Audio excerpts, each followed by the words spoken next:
மாண்புமிகு முதலமைச்சர் ஜோசப் விஜய் அவர்களின் 100வது நாள் ஆட்சி மக்கள் நல ஆட்சியாகவும் மாற்றத்தை நோக்கிய பயணமாகவும் வெற்றி நடை போடுகிறது. ஹாலிடேஸ்னாலே அது நம்ம ஜிடி ஹாலிடேஸ் தான். GT holidays, South India's #1 travel brand. You know you are special when you're with GT Holidays. CM Vijay அவர்கள் சட்டமன்றத்தில் தரமான சம்பவங்களை பண்ணிக்கிட்டு இருக்காரு.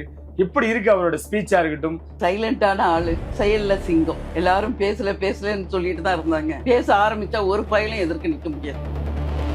என் டேபிள்ல ஃபைல்ஸ் இருக்கு, நான் என்ன ஓபன் பண்ண வச்சிடாதீங்க அப்படின்ட்டு அமைதியா இருக்கிறாங்கன்னாக்கா சைலண்டான ஆளுன்னு அர்த்தமா? சாது மிரண்டால் காடு கொள்ளாது. உன எங்க வச்சு செய்யணுமோ அங்க வச்சு செய்வா போல. எல்லாரையும் நேசிக்கிற குணமும் என் மகன் கிட்ட நிறைய இருக்கு. நான் பெறாத மகன், என் பிள்ளைகளோட அவன் ஒரு பிள்ளையா நான் நினைக்கிறேன். அவன் இவன் பேசுறேன்னு நினைக்காதீங்க. நான் மனப்பூர்வமா என் மகன் நினைச்சிட்டேன். 100 நாள் வச்சு நீங்க பாத்துக்கிடுங்க. தனி நபரா இருந்துகிட்டு எவ்வளவு ஆட்டம் காட்டினாங்க. அந்த பண்பு பாத்தீங்களா? நீ என்னதான் நீ என்ன பண்ணாலும் சரி. நடிகை த்ரிஷா, நீங்க அவங்கள டெபுட்டி சிஎம்னு ரொம்ப ஸ்ட்ராங்கா சொல்றீங்க. சந்திரசேகர ஐயா மத்தியில இந்த பக்கம் சோபா அம்மா, இந்த பக்கம் த்ரிஷா, 3 பேரை பார்க்கும்போது அப்பா அம்மா. அப்ப பெண்கள் எல்லாம் நீங்க இப்படிதான் கேவலமா பேசுவீங்களா? இப்ப நான் விஜய்க்காக என் மகனே காவேரி தண்ணி வந்தது, என் மகனே என்னொன்னே தே வா போ அன்ட்டு நான் இந்த மாதிரி எல்லாம் பேட்டி கொடுத்து இப்படிலாம் பேசணும்ல நான் நினைச்ச ஆளே கிடையாது. கூட அந்த பதவியை கொடு, நிக்கட்டும், எல்லா பெண்களும் ஓட்டு போடட்டும், ஜெயிச்சு வரட்டும். உங்க முகத்துல எல்லாம் கறி பூசணுங்கிறதுக்காக தான் நான் இந்த வார்த்தை சொல்றது. ஒரு பெண்ணை நீ அவமானப்படுத்தினா என்ன, 100 பெண்ணை அவமானப்படுத்தினா என்ன? ஜெயலலிதா அம்மாவை அவமானப்படுத்தினது இன்னைக்கு நெஞ்சு வலிக்குது. எனக்கு எல்லாருமே முகநூல்ல நட்பாவே தான் இருந்தாங்க. யாருமே ஒருத்தர் கூட கேலி கிண்டல் ஒரு வார்த்தை ஒண்ணு கூட பேசுறது கிடையாது. என்னைக்கு நான் மகனுக்காக நான் குரல் கொடுத்தனோ அன்னையில இருந்து என்ன தேகி எல்லாம் பேச ஆரம்பிச்சு. மனுஷ ஜென்மமே இவ்வளவுதானா? ஆதன்சி மனையில் அனைவருக்கும் ஒரு பெரிய வணக்கம் அண்ட் வெல்கம் டு ஷோ. இன்னைக்கு நம்ம கூட ஒரு ஸ்பெஷல் கெஸ்ட் இருக்காங்க. சமூக வலைத்தளங்களை திறந்தாலே மேடம் தான். நிறைய விஷயங்களை ரொம்ப ஆனஸ்டாகவும் ரொம்ப போல்டாகவும் பேசிட்டு இருக்காங்க. நிறைய விஷயங்கள் நம்மளும் நிறைய கேள்விகள் இருக்கு, பதிலாக நம்மளும் வெயிட் பண்றோம். மேடம் வணக்கம். வணக்கம். வணக்கம். எப்படி இருக்கீங்க? நல்லா இருக்கேன் தம்பி. சிறப்பு.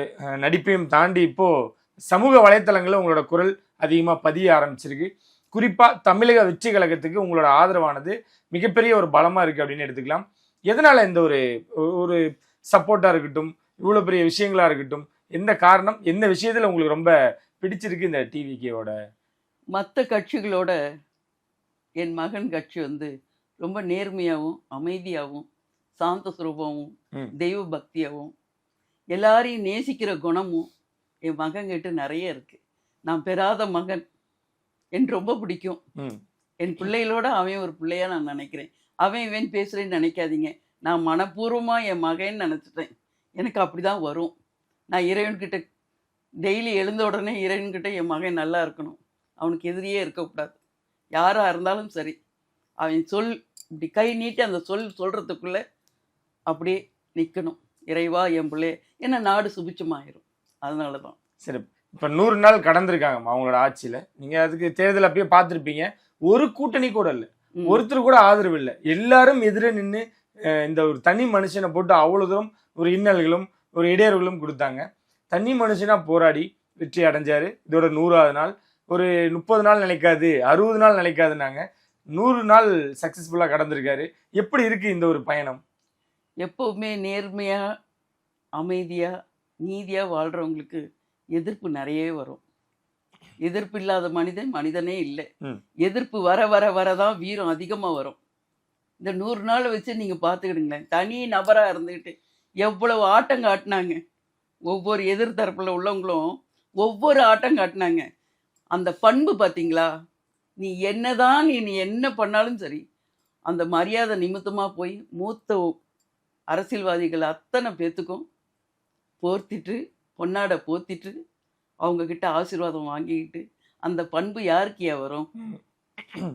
அந்த ஒரு பண்புலயே அந்த பிள்ளை எப்பேற்பட்ட குணங்கிறது உலகம் நாடு எல்லாருமே அறியும்.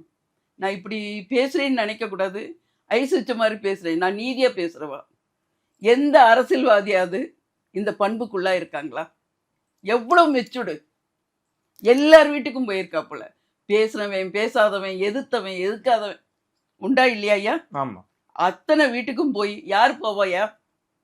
அத்தனை வீட்டுக்கும் எதிரியா இருந்தா கூட பரவாயில்ல, நல்ல தாய் தகப்பன் வயித்துல பிறந்து நல்ல ஒழுக்கமா வளர்த்து கொண்டுட்டு வந்திருக்காங்க. இப்பேற்பட்ட பிள்ளை நாட்டை ஆள்றது வந்து நம்ம கொடுத்து வச்சிருக்கணும்.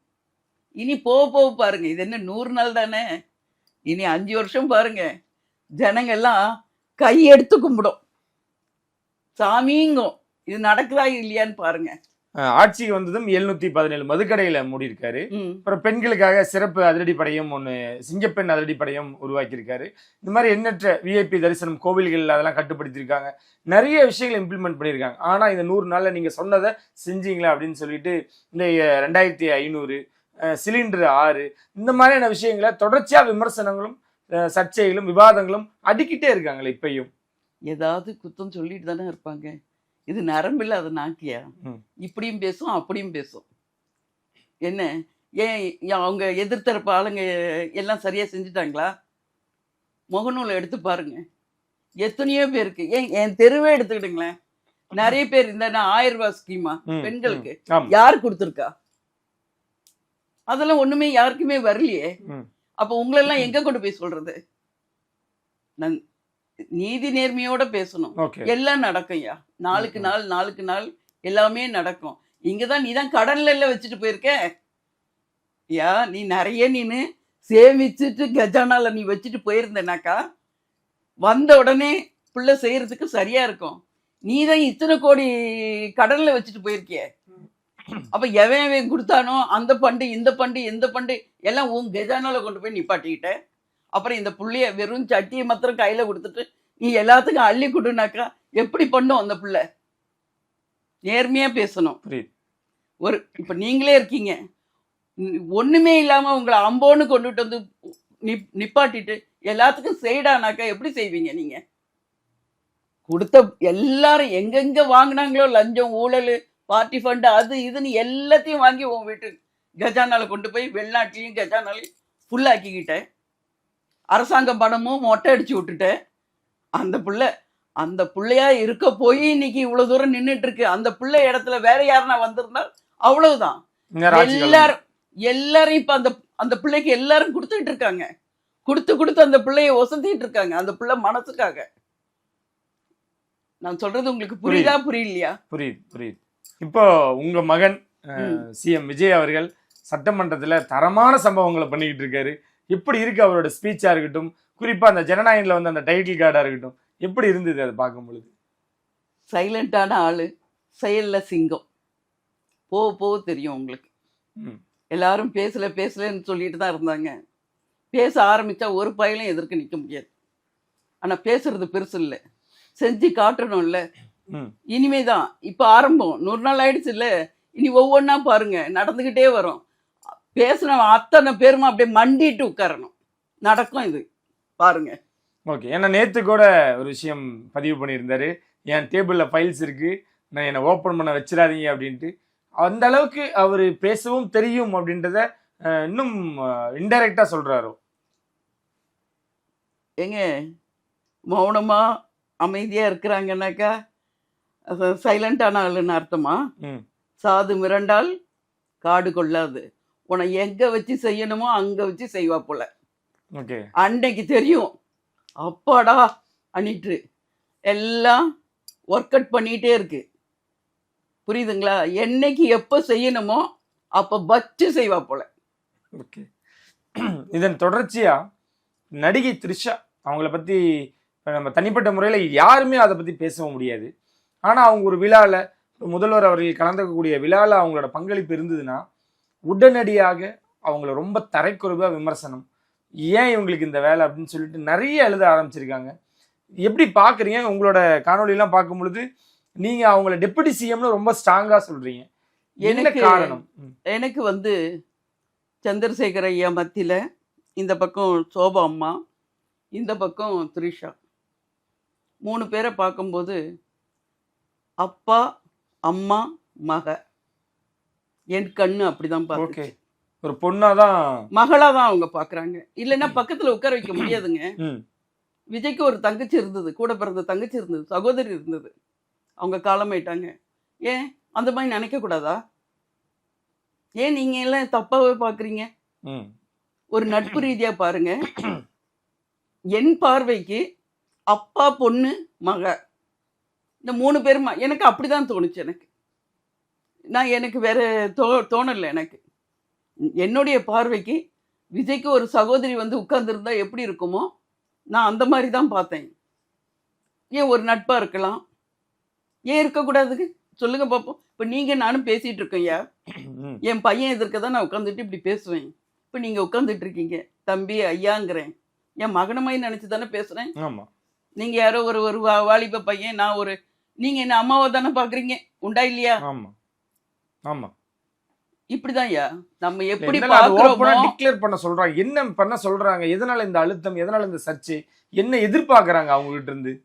ஐயா, கொளுத்தி போட்டாக்கா எரியும். சிலவங்களுடைய பழக்கம் அப்படி. தான் திருடி எதிர நம்பாது. நான் ஃப்ராடா இருந்தேனாக்கா பார்க்கறதெல்லாம் ஃப்ராடா இருக்கும். நான் நல்லதா இருந்தாக்கா எல்லாம் நல்லதா இருக்கும். அந்த குடும்பத்தை பொறுத்த வரைக்கும் நல்ல குடும்பம். டெப்யூட்டி சிஎம் சொல்ல என்ன காரணம், ஏன் இது எப்படி இது ஏற்புடையதா இருக்கும் அப்படின்னு பல பேர் கேட்குறாங்க. ஐயா, எவ்வளவு அசிங்கப்படுத்த முடியுமோ அவ்வளோ அசிங்கப்படுத்திட்டீங்க. ஓகே.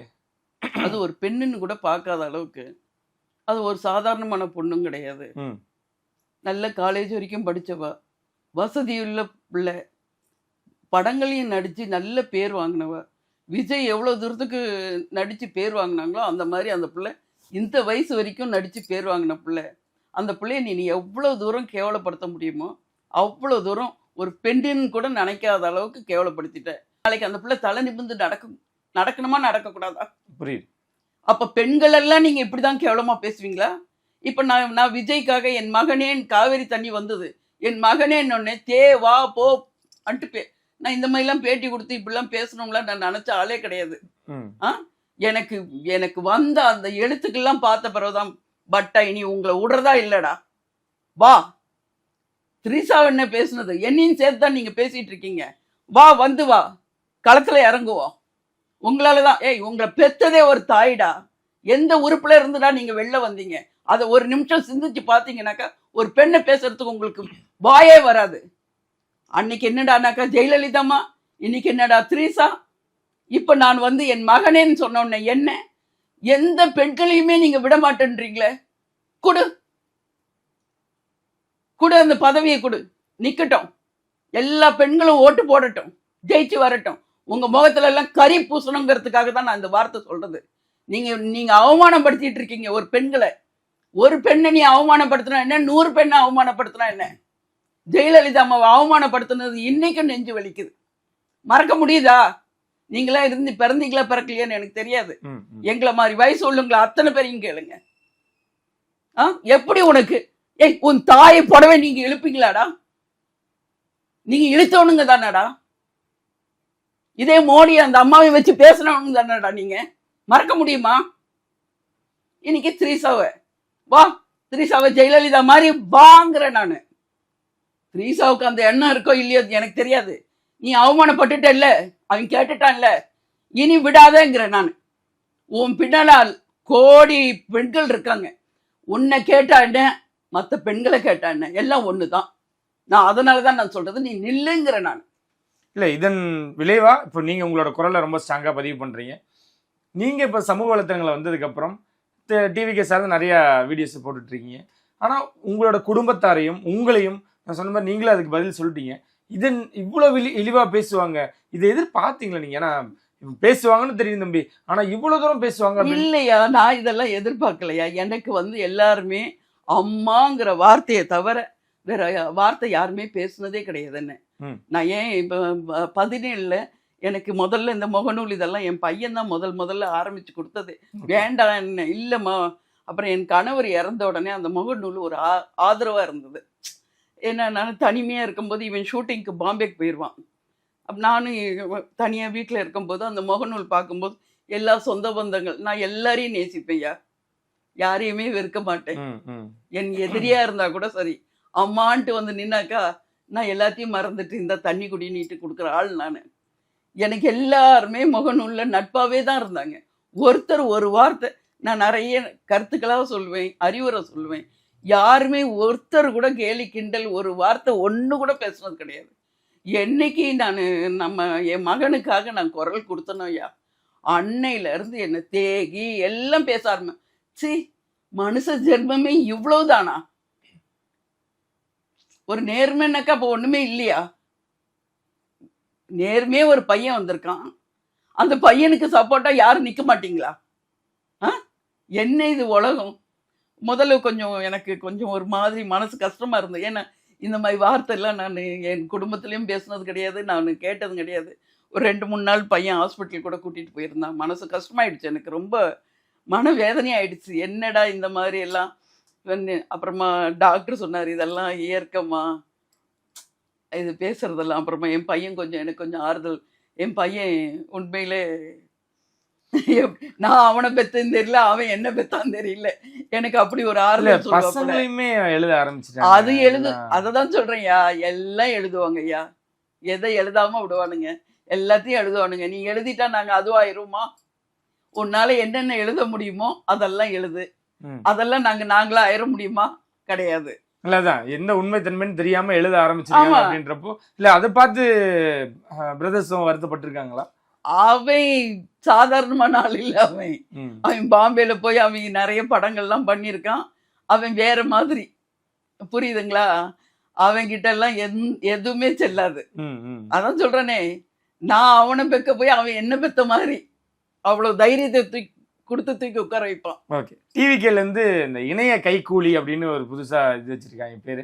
அது நீங்களும் இணைய கைக்கூலியா? அது இல்லாம நீங்களும் ஒரு போஸ்டிங்காகவும் ஏதோ ஒரு எதிர்பார்ப்புக்காக தானே இப்படி பேசுறீங்க? நீங்க எந்த எதிர்பார்ப்புக்காக, உங்களுக்கு என்ன வேணும்? டிவிகேல இருந்து ஏதாவது ஒரு விஷயத்துக்காக தானே பண்றீங்க அப்படின்னு எழுத ஆரம்பிச்சிருக்காங்க. அதெல்லாம் எனக்கு எதுவுமே வேண்டாம். நான் ஏன் சொல்ல வரேன்னா, எங்க வீட்டுக்காரங்க எனக்கு நிறைய சம்பாதிச்சு வச்சிருக்காங்க. சொத்துல இருந்து, வீட்டு வாசல்ல இருந்து, பிள்ளைங்களோட நான் அமைதியான வாழ்க்கை நான் வாழ்றவ. நான் இதுக்கெல்லாம் நான் ஆசைப்பட்ட ஆள் கிடையாது. இவ்வளோ நேரம் நாங்கள் அம்மாட்ட நிறைய விஷயங்கள் பேசியிருந்தோம். இருந்தாலும் இந்த கேள்வி உங்ககிட்ட தான் கரெக்டாக இருக்கு, உங்ககிட்ட வச்சாதான். நம்ம வீட்டில் ஒரு பிரதர் இருக்கிறதாவும் அவர் மேலே ஒரு குற்றம் இருக்கிறதாவும், அவங்க இப்போ ஜெயிலில் இருக்காங்க, முதல்ல உங்கள் வீட்டில் இருக்கவங்களை கவனிங்க அப்படின்னு நிறைய கமெண்ட்ஸ் எழுதுறாங்க. என்ன நடந்துச்சு, என்ன நடக்குது, எந்த மாதிரியான விஷயங்கள்ட்ட சொல்ல முடியுமா உங்களை? தாராளமாக சொல்கிறேன். ஓகே. ஏன்னா போன டிஎம்கே ஆட்சியில் தான் இது நடந்தது. அப்போ இருக்கக்கூடிய ஒரு போலீஸ் அதிகாரி எஸ்ஐ, அவரும் என்னுடைய அண்ணனும் ஃப்ரெண்ட்ஸு. ஒன்றா உட்காந்து மது குடிக்கிற அளவுக்கு ஃப்ரெண்ட்ஸு. இந்த போலீஸ் எஸ்ஐ இவருடைய பொண்ணை வேலைக்கு சேர்த்து விடுறார் கோவிட் டைமில். Okay okay. வயதை மறைத்து அசிஸ்டன்ட் டைரக்டராக உள்ளவரை ஒரு குடும்பத்தை பிரிக்கிறார். இந்தியா முழுக்க ஒரு பிரச்சனை இருக்குது. 18 வயசு கீழே என்ன செய்தாலுமே அவங்க மைனர் ஆக்டில் வந்துடுவாங்கன்ற ஒரு இடத்த வச்சு இவங்க ஃபால்ஸ் கேஸ் போட்டுருவாங்க. இந்த பொண்ணு என்ன பண்ணுறான்னா ஒரு குடும்பத்தையே பிரிக்கிறார். என்னுடைய அண்ணனை கவர்ந்தன்னு சொல்லி அவனை கல்யாணம் பண்ணிக்கணும்னு நினைக்கிறான். மது குடிக்கிறாப்புல அதிகமாக செடியூஸ் பண்ணுற அளவுக்கு பண்ணுறான். புருஷனாக பிஹேவ் பண்ணுறான். கல்யாணம் பண்ணிக்கணும்னு இடம் வரும்பொழுது இந்த பொண்ணுடைய அப்பா பிரிக்கிறார். வாழ்ந்தவர்களும் வாழ்ந்துட்டு போங்க, வெளியே வந்துருங்கன்றாப்புல. ஓகே. இப்போ இந்த 17 வயது பொண்ணு இவன் என்ன பண்ணியிருக்கான்னா வயதை மறைச்சிருக்கா. ரெண்டாவது என்ன பண்ணியிருக்கான்னா ஸ்கேன் ரிப்போர்ட்டில் 20 வயசுன்னு கொண்டு போய் கொடுத்துருக்கா. அந்த பொண்ணு பெரிய பொண்ணை தான் இருப்பா பார்க்க. அவளுடைய வயது அப்போ 20ன்னு சொல்லி தான் பழகிருக்கா. ஸ்கேன் ரிப்போர்ட்டில் ரெக்கார்ட்ஸ் இருக்குது, அஃபிஷியல் ரெக்கார்ட் இருக்குது, கோர்ட்டில் கேஸ் நிலுவையில் இருக்குது, கன்விக்டட் ஆகிருக்கு. நாங்கள் மறுபடியும் ரீஅப்பீல் பண்ணியிருக்கோம். பூனேயில் 17 வயசு பையன் ஒரு வாட்டி கார் ஆக்சிடென்ட் பண்ணி கொண்டான். அவன் ஒரு 10 நாளில் வெளியே வந்துட்டான். உண்மைதானே? 10 நாளோ ஒரு மாதத்துலையோ. இந்தியாவில் என்ன பிரச்சனை நடக்குதுன்னா, நீங்கள் மைனர் சொல்லிட்டு என்ன தவறு வேணால் செய்யலாம். இந்த பொண்ணு மால் ப்ராக்டிஸ் பண்ணது என்னன்னா வயதை மறைத்தது. உங்களுக்கே தெரியாது, இந்த நம்ம அண்ணனுக்கும் தெரியாது. அவங்களுக்கு எங்க வீட்டுல இருந்து அவர் பிரிஞ்சிருக்காரு, ஒரு 8 வருஷமா பிரிஞ்சிருக்காரு. ஒரு ப்ராப்பர்ட்டி வாங்கிட்டு போயிடுறாரு, எல்லாம் பண்றாரு, எல்லாம் அட்டுலி எல்லாம் பண்றாரு. ஆனால் இவர் மதுவில் ரொம்ப அதிகமான அடிக்ட். இதை இந்த பொண்ணு மிஸ்யூஸ் பண்ணி, இந்த போலீஸ்காரனை மிஸ்யூஸ் பண்ணி, உன்னுடைய ஸ்டேஷன் கண்ட்ரோல்லே நீயே ஒரு கேஸ் புட்டப் பண்ணனா எப்படி போடுவேன்? உன்னுடைய பொண்ணு, உனக்கு என்ன தேவையோ நீ போட முடியும். சரி, சிஎம் செல்லுக்கு அப்போ உள்ள ஸ்டாலினுடைய ஆட்சியில் சிஎம் செல்லுக்கு நான் மெயிலில் அட்டாச்மெண்ட் போட்டு போடுறேன். உங்களுடைய போலீஸ் அதிகாரி ஒருத்தவர் முழுக்க தவிர மிஸ்யூஸ் பண்ணுறாரு. என்னுடைய அண்ணி இவர் மேலேயும் இந்த பொண்ணு மேலேயும் கம்ப்ளைண்ட் பண்ண போகிறாங்க. கம்ப்ளைண்ட் கொடுக்குறாங்க. ஃபஸ்ட்டு கம்ப்ளைண்ட் கொடுத்தது நாங்கள் தான். இந்த பொண்ணு எங்கள் வீட்டிலேருந்து வெளியே கொண்டு போங்க, இவன் உள்ளே வந்திருந்து பெரிய பிரச்சனையாயிட்டு இருக்கு. அம்மா ஒன்றும் பண்ணாதீங்கம்மா, என் பொண்ணு மேலே எந்த கம்ப்ளைண்ட் பண்ணாத, வாபஸ் வாங்க ஒரு சிஎஸ்ஆர் போறதுக்கு முன்னாடி ஒரு போலீஸால ஈஸியா வாபஸ் வாங்க முடியும். ஓகே. வாபஸ் வாங்க வச்சிடறாரு. சரி, நம்ம குடும்பம் தானே, நல்லா இருந்தா போதும் அப்படின்னு நம்பிக்கையில வாபஸ் வாங்குறாங்க. இப்ப என்ன பண்றாரு, ஃபால்ஸ் கேஸ் போடுறாரு. உங்க பொண்ணு லவ் அஃபேர்ல இருந்திருக்கான்றதை விட்டுட்டு நீ என்ன பண்ற, தப்பான ஒரு கேஸை போடுற. எப்பவுமே போலீஸ் அதிகாரிகள் என்ன பண்ணுவாங்கன்னா, அவங்களுக்கு என்ன தேவையோ அதை செய்யக்கூடிய ஒரு மனநிலைக்கு மாறுவாங்க. அவங்க குடும்பம்னு வரும்போது உன்னுடைய குடும்பத்துல உன்னுடைய பொண்ணுக்கு தெரியும் இல்லையா, நீ ஒரு மைனர் தெரியும் இல்ல, உனக்கு தெரியும் இல்லையா, நீ ஏன் வேலைக்கு சேர்த்து விடுற? ஸ்கேன் ரிப்போர்ட்ல ஏன் 20 வயசுன்னு கொண்டு வந்து கொடுக்குற? ஒரு வேலைக்கு சேர்த்து விடக்கூடிய ஒரு பெண்ணுடைய வயது என்ன? அந்த பொண்ணு 30 ஆடியோ பேசியிருக்கா. ஓகே. என்னை மன்னிச்சுக்குங்க, கடைசியா என் மேல கம்ப்ளைண்ட் பண்ணாதீங்க, என்னை மன்னிச்சுக்குங்க, நான் தான் உங்க குடும்பத்துக்கு கெடுதல் பண்ணியிருக்கேன்னு பேசியிருக்கா. இவன் என் ஹஸ்பண்ட், அதாவது என் அண்ணன் என்ன பண்றான், அந்த பொண்ணு வேண்டாம்னு சொல்லி ஒய்ஃபுடைய பேச்சுக்கிட்டு பிளாக் பண்றான். உடனே இந்த பொண்ணு என்ன பண்றா, பிளாக்ல இருந்து எடுன்னு சொல்லி கை கால் கத்திக்கிட்டு அரஜகன் பண்ணி, வல்லவன் படத்துல ஒரு பொண்ணு வரும் தெரியுமா, சைக்கோபாத், 100 மடங்கு பெரிய சைக்கோபாத். ஒரு குடும்பத்தை அழிச்சிட்டு ஜாலியா உட்காந்து இன்னொரு குடும்பத்தோடு விளையாண்டுருக்கியே, ஒரு குடும்பம் இன்னைக்கு அழிஞ்சு போயிருக்கு இல்லையா? இவ்வளவுக்கு காரணமா அந்த ஒரே ஒரு விஷயம் தான், அவனுடைய சுயநிலைமை இழைக்க வச்சது மது தான். ஓகே. ஒரு மது குடிச்சு ஒரு போலீஸ்காரனும் குடிச்சிங்களா, நியாயமா மறுக்க முடியுமா சொல்லுங்க? அந்த பொண்ணுடைய அப்பாவை கூப்பிட்டு ஒரு சேனல்ல லைவ் டிபேட் உட்கார சொல்லுங்க. அத்தனை ஆடியோ பிளேபேக் பண்றேன். ஒரு குடும்பத்தை அழிச்சிட்டீங்களா? நீ ஒரு போலீஸ் அதிகாரி தானே.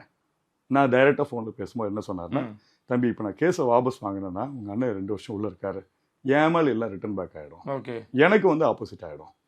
என் பொண்ணு கல்யாணம் பண்றவங்க நான் வந்து டைம் எடுக்கணும். நாங்களும் அமைதி காத்துக்கிட்டே இருக்கோம். என்ன அமைதி காக்கிறோம்னா, எங்களுக்கும் சட்டம் தெரியும். 17 வயது ஒரு பொண்ணு வந்துன்றதை நீ மறைச்சிருக்கேன்னும் போது குற்றம் நீ பண்ணியிருக்க. ஒரு ஸ்கேன் ரிப்போர்ட் ரெக்கார்டில் 20 வயசு கொண்டு வந்து கொடுத்துருக்க. ஒரு பொண்ணு பொண்ணா பேசல, நான் ஒய்ஃப்னு பேசுறா. யாரு? அவங்களுடைய ஒய்ஃப் கிட்ட அவ்வளோ த்ரெட்டன் பண்றா. எங்க அப்பா யார் தெரியுமா, நாங்க என்ன வேணா செய்ய முடியும்ன்ற ஆடியோ. இது எப்படி வெளியே போச்சு இந்த மாதிரியான விஷயங்கள்? எங்களுக்கு எவ்வளவு எதிராளிகள் இருப்பாங்க. எங்க வீட்டு பணம் எத்தனை கோடிகள் வெளியே விட்டுட்டு இருக்கோம். நாங்களும் ஒரு செல்வந்தர்கள் குடும்பம் தானே, நாங்க என்ன பிச்சைக்காரனா? எல்லாம் சொல்றாங்க என்ன ரூட் மாஃபியிட்ட பணம் வாங்கிட்டு. நான் எவ்வளவு டொனேஷன் பண்ணிருக்கேன், எத்தனை குழந்தைகள் படிக்க வச்சிருக்கேன் தெரியுமா? வருஷத்துக்கு எத்தனை வாட்டி பிளட் டொனேட் கொடுக்குறோம் தெரியுமா? அம்மா எவ்வளவு மரம் கொடுத்துருக்காங்க தெரியுமா? நல்லது பேச வாய் வராதே, மதுக்குடையை மூடுன்றதுன்னு அம்மா பேசிட்டு இருக்காங்க. நாங்க வந்து தேசத்துக்கு பேச வந்த ஒரே ஒரு காரணம் என்ன, 0 கிரைம் நேஷன். இப்படி ஒரு வார்த்தையை சொன்ன உடனே அரசியல்வாதிகள் அப்படிலாம் என்னன்னு கேட்கறாங்க. அதான் இப்படி நீங்க சொல்லவும் தான் உங்க வீட்லயே ஒரு கிரைம் இருக்கு, அதாவது போக்சோல வந்து. நான் ஓப்பனா சொல்றேனே, ஏன் அண்ணன் தவறு பண்ணியிருந்தா அவர் தூக்கில் எடுங்க, அந்த பொண்ணும் அவங்க அப்பாவும் தவறு பண்ணியிருக்காங்க, தூக்குல போட்டுருணும், லைவ் வீடியோ கொடுக்கணும் வெளியே. புரியுதா நான் சொல்றது? புரியுதா? ஒரு ஃபால்ஸா ஒரு போஸ்கோ கேஸை நீ புட்டப் பண்ற, நடக்காத ஒரு விஷயத்த நடந்த மாதிரி புட்டப் பண்றன்னும் போது மியூச்சுவல் ரேப் 2 வித்தியாசம் இருக்கு. ஓகே. மியூச்சுவலா ரேப்பான ஒரு கேள்வி இருக்கு. ரெண்டாவது, எப்பவுமே உண்மையா கேஸா போடணும். அவன் தான் ஒரு நேர்மையான போலீஸ் அதிகாரி. உண்மையா என்ன நடந்துச்சு அதை நீ சொல்லலாம். நீ பொய்யா உனக்கு இஷ்டத்துக்கு நீ மாத்தி எழுதிக்கிட்டு ஒருத்தவனை உள்ள தள்ளிட்டேன்னா நீ யாரப்போ? பேரறிவாளன் உள்ள போயிட்டு வெளியே வந்தார், என்ன நடந்தது? என்னைக்குமே வாழ்க்கையில ஒரே ஒரு உண்மைதான், நேர்மை நீ தவறிட்டனா இன்னைக்கு ஜெயிப்ப, நாளைக்கு அடிபட்டுருவேன். இப்போ இவ்வளவு எழுதக்கூடியவங்களுக்கு உங்களோட பதில் என்ன நிலையில இருக்கு அந்த வழக்கானது? என்ன பண்ண? நாங்க விடவே மாட்டோம், நாங்க சுப்ரீம் கோர்ட் ஊர்ல போவோம். ரெண்டாவது, இந்தியா முழுக்க ஒரே ஒரு பிரச்சனை இருக்கு, ஃபால்ஸ் போஸ்கோ. ஒருத்தனை பிடிக்கலையா என்ன தொட்டுட்டான்னு போட்டுறது. இது ஊர் ஃபுல்லா நிறைய பேருக்கு தெரியும். சார் அவர் நல்லவர் சார், பணம் கேட்க தான் வந்தாரு, அவர் மேல வந்து என் பொண்ணு தொட்டுட்டாருன்னு என் பொண்ணு வந்து பேச வச்சுட்டோம். இப்ப இந்த கேஸ் நீ வாபஸ் வாங்கினா உன்னோட போலீஸ் அதிகாரமே போயிடுமே. ஃபால்ஸ் போஸ்கோ தானே. உன் பொண்ணு உன்னால கண்ட்ரோல் பண்ண முடியல, 30 அடி அந்த பொண்ணுடைய அப்பாவுக்கு அனுப்பிச்சு விட்டேங்க. உங்க பொண்ணுடைய அப்பாவுக்கு அனுப்பிச்சு விட்டேன், நான் சூசைட் பண்ணி செத்துருவேன் சார், இதெல்லாம் வெளியே விட்டுறாதீங்க. சரிங்க, உங்க மேல தவறு இருக்குன்றது புரிஞ்சுக்குங்க, ஏன் இப்படி தப்பா கேஸ போட்டுங்க? இல்ல சார் அவனை கண்ட்ரோல் பண்ண முடியல, கண்ட்ரோல் பண்ண முடியாத அளவுக்கு குடிக்க வச்சது யாருங்க? உங்க மேல தவறு இல்லையான்னு கேட்டேன். ஓப்பனா கேட்கறேன், தவறு நீ செஞ்சிருக்க, நீ ஒரு அதிகாரி தானே, சேனல்ல உட்காந்து லைவ் டிபேட் பேசு. கோர்ட்ல சேம்பர்ல ஜட்ஜு கூட உட்காந்து பேசிட்டு இருக்காப்ல. அப்போ உன்னோட இன்ஃப்ளூயன்ஸ் அவ்வளவு பெரிய இன்ஃப்ளூயன்ஸ் அவனுக்கு. ஜட்ஜு கிட்ட போய் உங்களால பேச முடியுமா கோர்ட்ல? அப்போ நீ எவ்வளவு பெரிய இன்ஃப்ளூயன்ஸான ஒரு ஆள், உன்னுடைய ஆட்சியில நீ என்ன வேணா செய்திட முடியுமா? தவறு யார் செய்தனும் தவறு. பெண் தூக்கில, அதாவது அந்த பெண் தவறு பண்ணியிருக்கான தூக்கில போடுங்க. இவ்வளவு நேரம் நான் பேசும்போது அந்த பெண் தவறு செய்திருந்தாலும் அவங்க போடுங்கன்னு நான் சொல்றேன், தூக்கில போடுங்கன்றேன். புரிஞ்சுக்குங்க, தவறு செஞ்சுட்டான்னு நான் சொன்னா தவறா போயிடும். நீ எப்படி ஒரு த்ரிஷாவை தப்பா பேசுற, என்னுடைய தாயை தப்பா பேசுற? தெரு நாய்களும் வெறி நாய்களும் கடிக்குதுன்னா பயப்படக்கூடாது, நீங்க போற பாதை சரியா இருக்கு. தமிழ்நாடு இனிமேட்டு வல்லரசு தேசமா மாறும். சிறப்புகள். ஓகே, ரொம்ப நன்றி பிரதர். நன்றி.